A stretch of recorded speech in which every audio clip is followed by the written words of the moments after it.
ओम नमस्ते मित्रों, भाइयों बहनों, युवाओं, बच्चों, बुजुर्गों, सबके लिए आज मैं आपको सोराइसिस का उपचार बताने जा रहा हूं। सोराइसिस स्किन डिजीज होता है जो कि एक तरह के सौंदर्य का विनाश करता है। आप सब परिचित होंगे, जो भी इस रोग से पीड़ित होंगे सब लगभग परिचित होते हैं। देखिए, समदोष समाग्निश्च सम धातु मल क्रिया प्रसन्न आत्मेन्द्रिय मना स्वस्थ इत्यामिदीयते।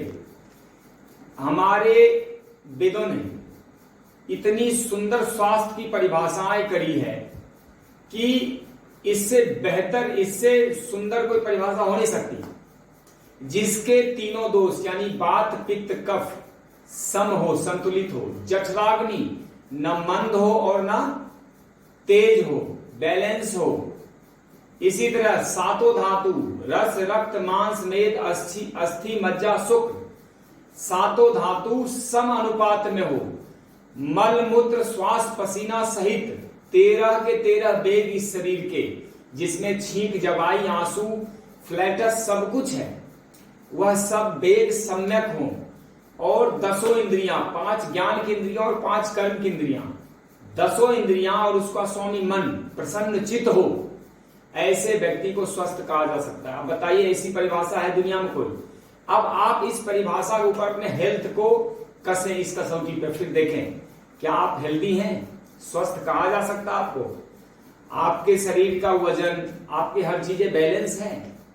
आपका जो खान पान है, भूख लगती है, नींद आती है, मलमूत्र श्वास पसीना सही निकलता है, सातों धातु सही है, ऊर्जा होती, सुबह उठ के आपका दिल करता है काम करने का, खाने के बाद जो वो आलस से नहीं आता, ये सारी व्यवस्थाएं।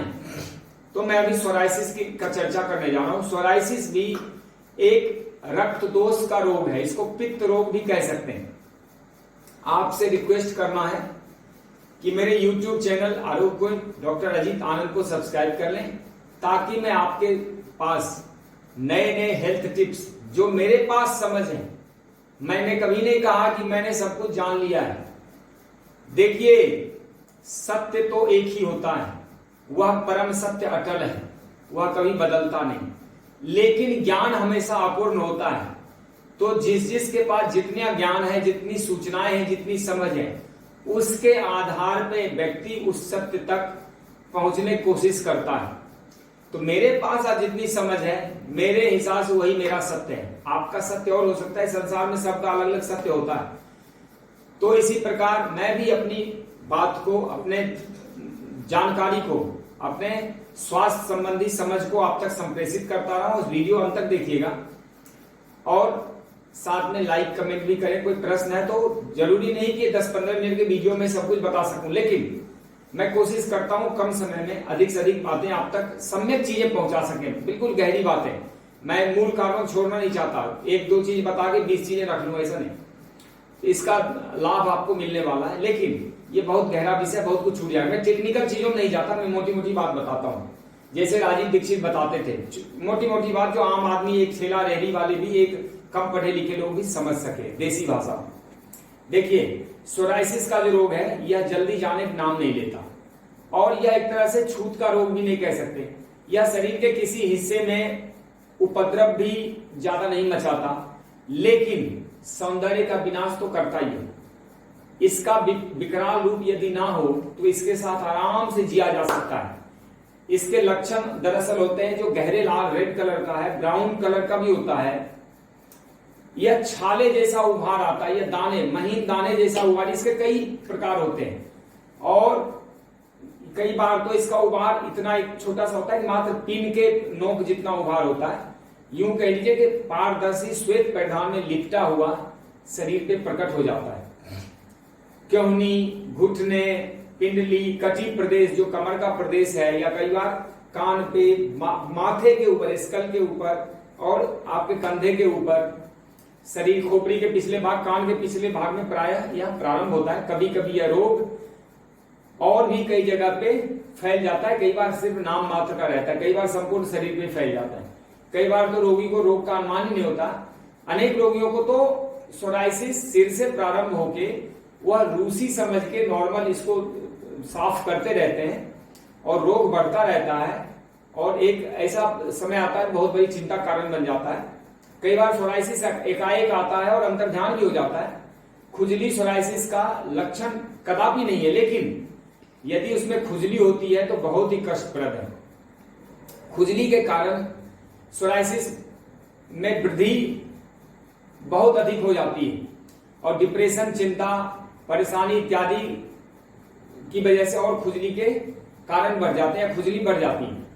तो सोराइसिस के कारण कुछ अन्य रोग भी होते हैं, जैसे नजला जुकाम हो गया, टॉन्सिलाइटिस हो गया, पाचन की गड़बड़ी हो जाती है। यदि सोराइसिस 5-7 साल से अधिक पुराना हो जाए तो यह तो फिर दुष्पाच्य या यूं कह लिए कि अर्थराइटिस इसके साथ साथ अपने आप आ जाता है।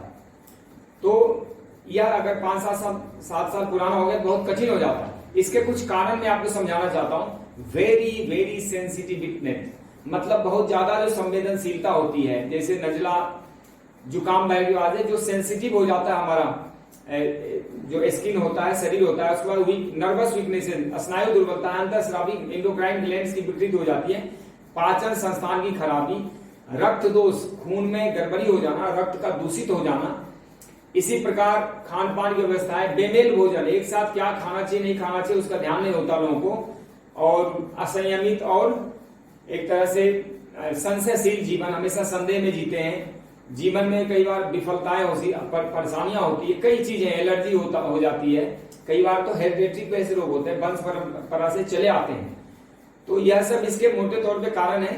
त्वचा के सेल्स का सामान्य आयु लगभग 30 दिन का होता है। पुराने कोष मर के झड़ जाते हैं और नए कोष उसका स्थान ग्रहण करते हैं। यह एक साइकिल चलता है और ये इसका आम आदमी को नॉर्मल पता नहीं था, लेकिन जब ये प्रक्रिया बिगड़ जाती है तो आधे अधूरे कोष बनते रहते हैं और उसके ऊपर नए नए कोष आते रहते हैं।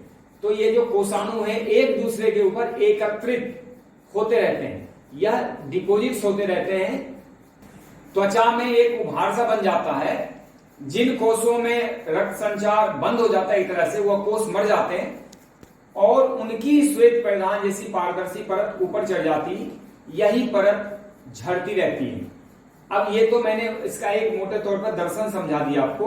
अब मैं इसका उपचार बताने जा रहा हूं। उपचार समझिएगा और असली काम आता है उपचार ही। अभी तक तो यह एक मौलिक रूप से उसका मैंने भूमिका तैयार कर दिया ताकि आपको समझ में आ जाए क्यों होता है, इसके लक्षण क्या है। ओके, उपचार में क्या है कि इसका यदि आप पूर्ण रूप से उपचार करना चाहते हैं, पूरी तरह खत्म करना चाहते हैं, तो कठिन तो है, लेकिन इसमें लगता है समय, धैर्य रखना पड़ता है। 1 साल 2 साल 3 साल ही समय लग जाते हैं। यदि कोई धैर्यवान पुरुष है तो इसको खत्म कर सकता है। मैंने इसको खत्म किया है, कई लोगों को खत्म किया है, लेकिन उन्होंने बहुत पेशेंस रखा, ऐसे नहीं जाता जल्दी।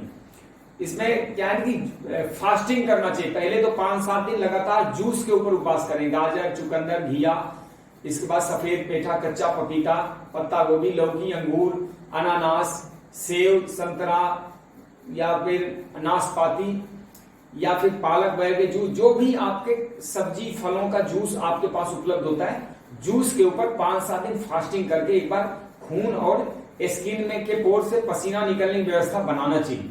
इसके बाद जब तक रोग न जाए तब तक तो संभव नहीं, लेकिन 1-2 महीना नेचुरल डाइट पे रहना बहुत जरूरी है। कच्चा भोजन करना है, भगवान ने जैसे दिया वैसे खाना है।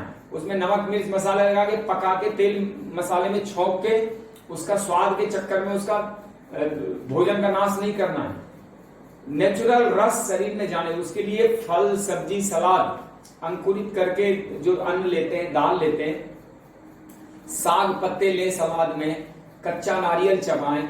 इसके बाद आप चाहे तो थोड़ा नट्स, भिगोए हुए मेवे, ये सब खाएं।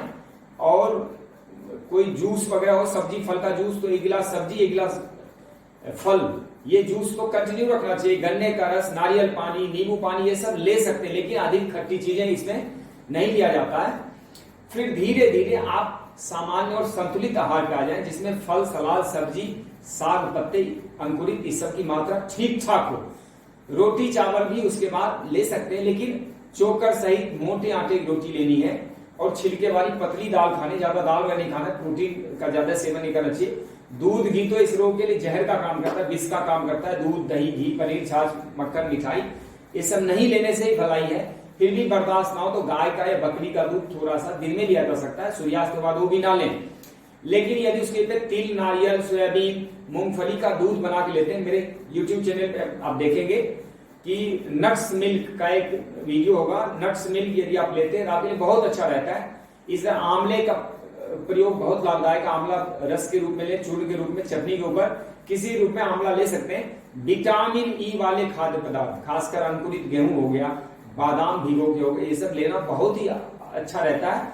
और नीम गिलोय की पत्तियां हो गया, गेहूं के जवारे हो गया, इसके अलावा हार श्रृंगार के पत्ते का सेवन हो गया, पालक, मेथी, बथुआ, सरसों, धनिया, पुदीना, करी पत्ता, बंद गोभी, मूली, गाजर के पत्ते, मतलब थोड़े पत्ते, साग पत्ते का सेवन बहुत अच्छा रहता है, वो करते रहना चाहिए।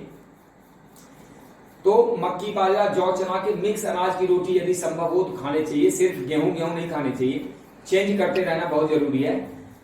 इसी तरह हरी बोतल का नारियल तेल, सूर्य में हरे शीशे के बोतल में तेल भर के रख दें सूर्य के प्रकाश में, 10-15 दिन जब रिचार्ज हो लगातार धूप में, तो उस तेल की मसाज करनी चाहिए। और इसके अलावा सूर्य तप्त हरी बोतल का पानी भी पीना चाहिए। यह सब तो हो गया।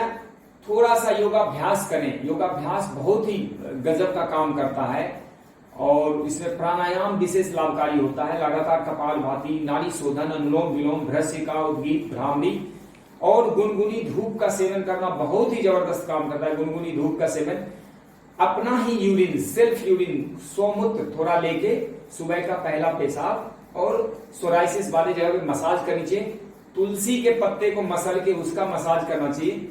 गोमूत्र और नारियल तेल मिक्स करके इसकी मालिश करना चाहिए। नींबू और थोड़ा सा तेल, नींबू और कोई सरसों का या तिल का तेल या नारियल का तेल मिला के भी मसाज कर सकते हैं इस पे, वह काफी लाभप्रद रहता है। लेकिन नारियल का तेल सबसे उत्तम है। बादाम, मूंगफली का भी नेचुरल तेल आप ले सकते हैं। प्रातः अच्छे से खुली हवा में सांस लें, प्राणायाम, योग, ध्यान करते हुए घास पे चलें, यह सब आप कर सकते हैं। नमक पानी में घोल के टब का स्नान करवाते हैं, इसको हिब्बात करवाते हैं। इसके अलावा सबसे महत्वपूर्ण जो भी मैं बताने जा रहा हूं वह है नेचुरोपैथी। प्राकृतिक उपचार जरूर लें, लंबे समय तक लेना पड़ेगा प्राकृतिक उपचार, तभी ये रोग ठीक हो सकता है।